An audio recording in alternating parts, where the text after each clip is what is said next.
মোৰ সংগ্ৰামী জীৱন 2013 চনৰ পৰা তাৰ আগত মই শিক্ষকতা হিচাপে ৰাইজৰ হৈ সেৱা কৰিবলৈ সুবিধাটো পাইছিলোঁ, কিন্তু কিছুমান এৰিব নোৱাৰা কাৰণত জাতীয় স্বাৰ্থত মই 2013 চনৰ 8 এপ্ৰিল দিনাখন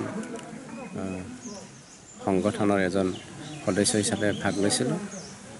কিন্তু আজি 2020 চনৰ 27 জানুৱাৰী য'ত নেকি আমাৰ বড়োসকলৰ ৰাজনৈতিক সমস্যা সমাধান কৰিবৰ কাৰণে অৰ্থাৎ কৰি পেলাই আমি যিটো শান্তি চুক্তিটো কৰিছোঁ, এই শান্তি চুক্তিৰ দ্বাৰাই আজি সকলোৱে নিশ্চিত যে এই সময়ত আমি কৰিছিলোঁ বুলেটৰ যুদ্ধ, আজিৰ দিনত আমি কৰিবলৈ গৈছোঁ বেলতৰ যুদ্ধ।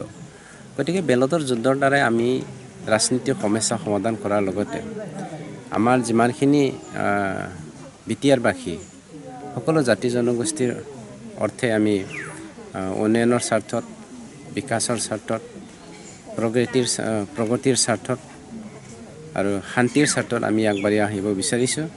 আৰু আজি ৰাইজে দলে বলে আমাৰ UPPL দলক সহায় কৰিছে। গতিকে মই খুব সুখী আৰু আমাৰ উদ্দেশ্য সেইটো আমি বিটিআৰবাসীৰ কাৰণে, অসমবাসীৰ কাৰণে শান্তিৰ কামনাৰে আমি প্ৰগতি আনিব বিচাৰিছোঁ।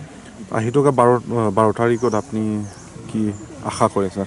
মই নিশ্চিত যে 12 তাৰিখে যিটো ৰিজাল্ট হ'ব, সেই ৰিজাল্টত আমি হাঁহি মাৰিম আৰু BPFৰ সেইটোৱে শেষ সময় য'ত নেকি সমূহ আমাৰ বিটিআৰবাসীক 17 বছৰ সিহঁতে মানে ৰাইজক ঠগি মেলি বাধ্য কৰাইছিল বনবাস কাটিবৰ কাৰণে।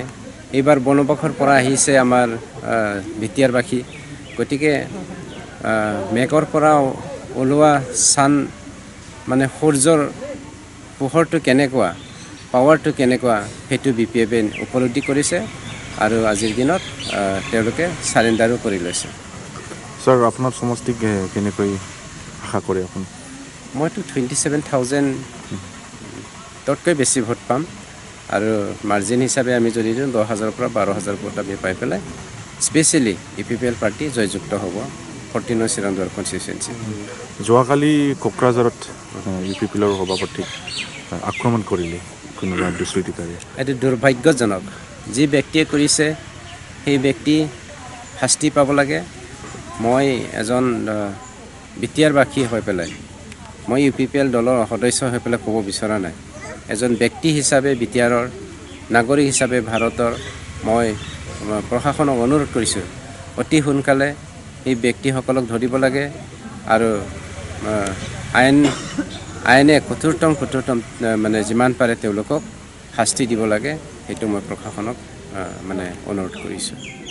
আজিৰ ভোটটো কি ধৰণৰ পৰিস্থিতি শেষ হ'বলৈ আপুনি আশা কৰিছে? মোৰ বিশ্বাস এটা আছে, শান্তি আমাৰ মাজত নিশ্চয় ৰাইজে য'ত নেকি বিচাৰিছে শান্তি কামনা কৰিছে আৰু শান্তিৰে ভোটটো কাষ্টিং হ'ব মোৰ বিশ্বাস আছে। তথাপিও আমাৰ BPFৰ সদস্যসকলৰ ওপৰত অলপ সন্দেহ আছে, কিয়নো যোৱাকালি যেনেকৈ আমাৰ সভাপতি ডাঙৰীয়া প্ৰমোদ বড়োক আক্ৰমণ কৰিলে, সেইটো আমাৰ ডাইৰেক্টলি ইনডাইৰেক্টলি কি কয় BPFৰ হাত আছে, সেইটো আমাৰ বিশ্বাস এটা আছে আৰু আমি খুব সোনকালে ইয়াৰ প্ৰুফ আমি পাবলৈ গৈ আছোঁ।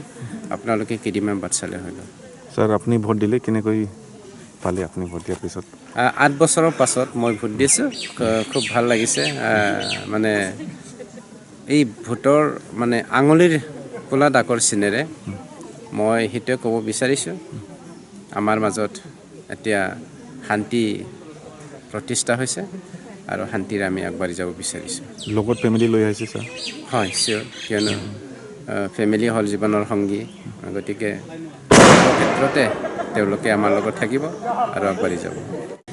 হয়, বুলেট আমি যেতিয়া হাতত লৈছিলোঁ, অৰ্থাৎ বুলেটৰ দ্বাৰাই জাতি এটা ৰক্ষা কৰিবৰ কাৰণে আমাৰ মাজত যি প্ৰিন্সিপাল এটা জন্ম হৈছিল বা আইডিয়লজি এটা জন্ম হৈছিল, সেই আইডিয়লজিৰ দ্বাৰাই আমাৰ নিজৰ জাতীয় সুৰক্ষাৰ কাৰণে বা নিজক ৰক্ষা কৰিবৰ কাৰণে জাতিক বচাই ৰাখিবৰ কাৰণে আমি বুলেটটো ধৰিছিলোঁ কিন্তু যোৱা 2020 চনৰ 27 জানুৱাৰীত য'ত নেকি আমাৰ শান্তি একৰ্ডটো হৈ গৈছে শান্তি একৰ্ডৰ দ্বাৰাই আমি BTRৰ শান্তি প্ৰতিষ্ঠা কৰিব পাৰিছোঁ গতিকে আজিৰ দিনত জাতিক কণ্টিনিউলি জীয়াই ৰখাৰ কাৰণে আগবাঢ়ি যাবলৈ আমি বুলেটটো য'ত নেকি এৰিছোঁ বেলটৰ দ্বাৰাই আমি আগবাঢ়ি যাব বিচাৰিছোঁ আৰু সেই বেলটৰ দ্বাৰাই আমি শান্তি প্ৰগতি আৰু উন্নতি আনি পেলাই ঐক্যবদ্ধভাৱে আমাৰ মাজত যি মৰমৰ এনাজৰী সেই মৰমৰ এনাজৰী দ্বাৰা আকৌ ৰচি পেলাই আমি বান্ধি মেলি আমি আগবাঢ়ি যাব বিচাৰিছোঁ BTRৰ উন্নতিৰ লগতে অসমৰ উন্নতি ভাৰতৰ উন্নতি আমি